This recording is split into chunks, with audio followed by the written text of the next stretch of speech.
Os judeus não se consideravam pecadores. Comentário de Mari Persona.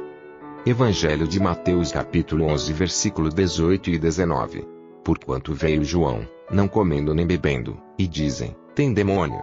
Veio o Filho do Homem, comendo e bebendo, e dizem, eis aí um homem comilão e beberrão, amigo dos publicanos e pecadores. Mas a sabedoria é justificada por seus filhos. Porque tinha aqueles que iam ao batismo de João, que eram e confessavam a sua rebelião contra Deus por terem abandonado a lei de Deus, mas tinha também os fariseus que iam lá só para observar. Então, quando um judeu se colocava numa posição de superioridade acima das outras pessoas, ele não se achava pecador.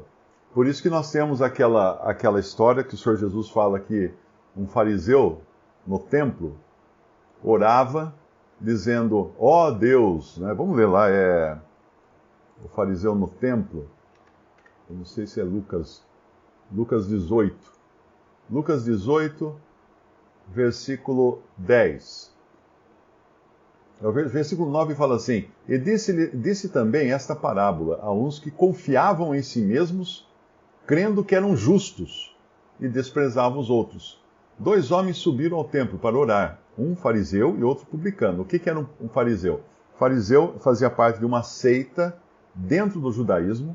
Os fariseus eram muito rigorosos. Paulo era um fariseu. Antes de se converter a Cristo, ele tinha sido um fariseu. Fariseu de fariseus, ele fala, né? Porque ele era de linhagem de fariseus, uma seita. Tinha os fariseus, tinha os saduceus, tinha os essênios, que não aparecem na Bíblia, mas hoje se sabe que eles existiam também. Os essênios eram mais os monásticos, não é? Aqueles que iam morar no deserto, separados de tudo. Seria mais ou menos como os monges católicos hoje, os que vão lá para a montanha, vivem lá no monastério só orando, só fazendo as coisas lá. Esses eram os essênios. Mas havia os saduceus. Os saduceus eram os racionais. Eles não criam em anjos, eles não criam numa ressurreição, eles seriam aqueles que hoje são os racionais, né? Só acreditam nas coisas que são da matéria e por aí. Mas os fariseus, eles eram zelosos da religião judaica, como Paulo foi, não é? Mas eles tinham esse problema, eles se consideravam justos. Mas tinha muitos dentre os fariseus que creram. Nós encontramos isso relatado em Atos dos Apóstolos, que muitos dos fariseus creram. Porque eram pessoas realmente que sabiam que eram pecadoras. Então 2 homens subiram ao templo. O fariseu, estando em pé, orava consigo mesmo. Desta maneira, ó Deus, graças te dou, porque eu não sou como os demais homens, roubadores, injustos e adúlteros. Nem ainda eu sou como este publicano. Eu jejuo 2 vezes na semana. Eu dou dízimos de tudo quanto possuo. Ora, isso não é oração. Ele não está orando a Deus, ele está orando a si mesmo. Ele está orando a si. Ele estava assim, ó Deus, eu dou graças porque eu faço isso, faço aquilo outro, faço aquilo outro. Está dando graças a Deus por quê, então? Não é Deus que faz você fazer essas coisas? Então, não é oração isso. Isso não é graças a Deus. Isso é só fachada, né, de piedade. Aparência de piedade negando o poder. Aí ele pega no pé do publicano. O que era um publicano? O publicano era um judeu que, quando foi invadido pelos romanos ali, a terra, os publicanos eram contratados, os judeus, alguns judeus eram contratados para trabalhar como coletores de impostos, contratados pelos romanos e também pela cúpula judaica, para recolher impostos. Então ele recolhia impostos tanto para o templo, que tinha o imposto do templo também, que era cobrado, como os impostos para o imperador romano. Então ele era assim o suprassumo do traidor. Pensa num traidor. O publicano era um traidor de Israel, porque ele trabalhava para o inimigo e ainda tirava o dinheiro do povo para entregar para o inimigo, e ficava com um pedaço para ele também, porque quando quando aquele publicano Zaqueu, quando ele fala com o Senhor, ele deixa claro que ele não tinha tirado, né, ele não roubava. Ele era um homem que tinha consciência. Ele era um homem nascido de novo, que a gente pode dizer, né? Ele tinha consciência de pecado. Então, aqui nós encontramos esse publicano, muito parecido, pensa assim, na Segunda Guerra Mundial, os alemães invadiram a França, tomaram a França. Aí, muitos franceses das repartições públicas, de vários lugares, de várias coisas, passaram a trabalhar para o alemão, para os alemães. Eles eram obrigados a trabalhar para os alemães. Então tinha os coletores de impostos dos franceses, que eles coletavam impostos dos comerciantes, dos cidadãos franceses, para entregar o dinheiro para o alemão. Agora, pensa assim, como é que você acha que o povo amava esse tipo de pessoa, né? Assim como tiveram os diretores de museus na França, que entregavam as obras de arte para os alemães também. Saíam trens carregados de Paris, carregados de obras de arte, para levar tudo para a Alemanha. Então eles eram párias na sociedade francesa, né, nesse caso, mas aqui os publicanos eram párias na sociedade judaica, dos judeus. Então quando ele fala aqui, entra então em cena, no versículo 11, o fariseu, que ele faz essa falsa oração a Deus, que na verdade ele está exaltando a si mesmo. No versículo 13, o publicano, porém, estando em pé, de longe, nem ainda queria levantar os olhos ao céu, mas batia no peito, dizendo: ó Deus, tem misericórdia de mim, pecador. Digo-vos que este desceu justificado para a sua casa, e não aquele, porque qualquer que a si mesmo se exalta, será humilhado, e qualquer que a si mesmo se humilha, será exaltado. Então é difícil a gente responder se os judeus criam ou não que eram pecadores, porque essa é uma questão muito individual.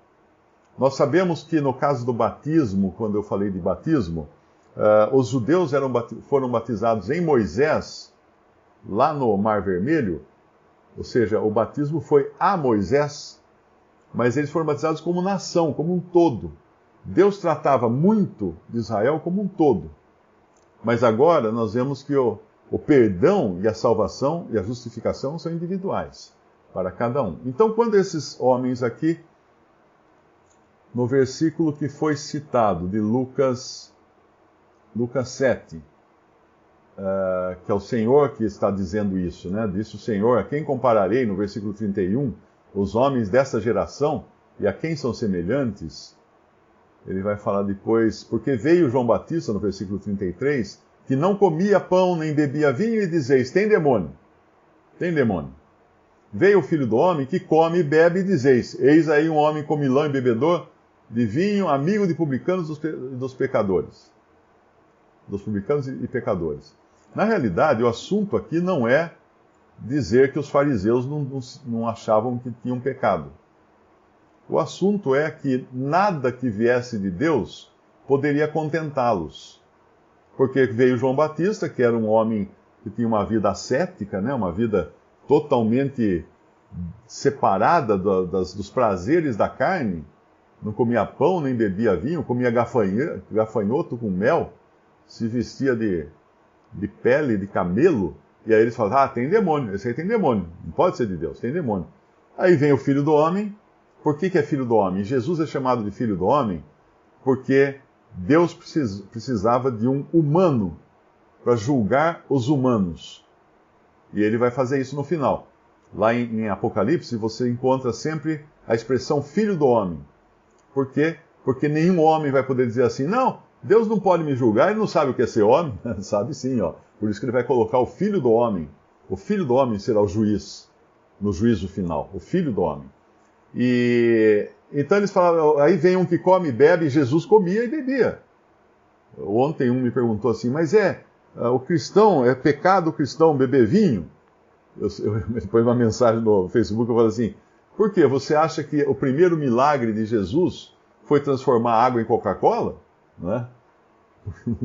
Não tem nada a ver falar que o cristão não pode beber vinho, sendo que o primeiro milagre de Jesus foi produzir vinho. Não foi produzir Coca-Cola, refrigerante ou qualquer outra coisa. Ah, por que ele não produziu leite, né, para alimentar as multidões? Porque ninguém vai a um casamento esperando que vá servir leite.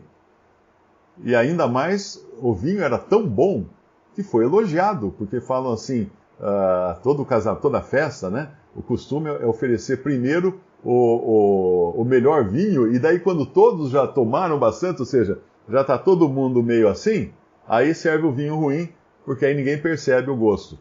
Mas aqui, você guardou o melhor para o fim. Então, o Senhor Jesus fez esse milagre. Não tem nada a ver essas coisas de que cristão não pode beber vinho. Cristão não pode se embriagar. A embriaguez é pecado. Porque no momento em que o vinho começa a tirar os seus sentidos, começa a tirar você do sério, aí soa o alerta. Você já não está mais tomando uma bebida ou comendo uma comida por prazer, mas agora para ter domínio sobre você. Para ter domínio. Você não vai poder ter um culto racional, como fala lá em Romanos, e nem poder dizer que o espírito dos profetas estão sujeitos aos profetas, porque o seu espírito vai estar sujeito ao vinho, à embriaguez, à droga, a qualquer coisa que tire você de uma condição normal de raciocínio. Então aqui nesse versículo, ele está mostrando que os judeus não estavam contentes com coisa nenhuma. Sim, Jesus comia, não era um comilão. Sim, Jesus bebia vinho, não era um beberrão, não era um alcoólatra. Sim, ele era amigo dos publicanos e pecadores, porque ele veio para buscar o que estava perdido. Ele não veio para buscar os fariseus justos, porque os sãos não precisam de médico, e sim os enfermos.